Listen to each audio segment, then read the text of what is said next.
ஒரு சம்பு தண்ணி எடுத்துக்கங்க. அத தோசைக்கல்ல ஊத்தி அதுக்குன்னு வழக்கமா ஒரு விளக்கமாறு வச்சிருப்பீங்கல்ல? ஆமாங்க. அத அடிப்பக்கமா திருப்பி சரிங்க. வரட்டுன்னு ஒரு 4 இழுப்பு இழுத்து சரிங்க. நல்லா கழுவி விட்டுருங்க. சரிங்க. ஒரு கிண்ண நிறைய மாவு எடுத்து பெரிய ரவுண்டாவும் இல்லாம சின்ன ரவுண்டாவும் இல்லாம சரிங்க. பொதுவா ஒரு ரவுண்ட ஊத்தி 4-5 வெங்காயத்தை போட்டு அள்ளி பொடி பொடியா நறுக்கி அப்படியே மேலாப்ல பரபரன்னு தூவி விட்டு சரிங்க.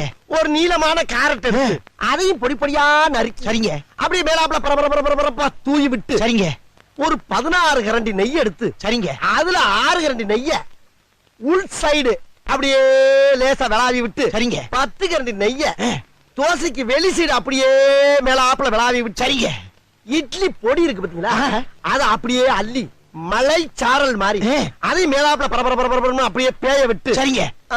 பொத்துனாப்ல அப்படி ஒரு பரட்டு இப்படி ஒரு பரட்டு அப்படியே ரெட்டி கலர்ல முருக விட்டு கம ஒரு ஊத்த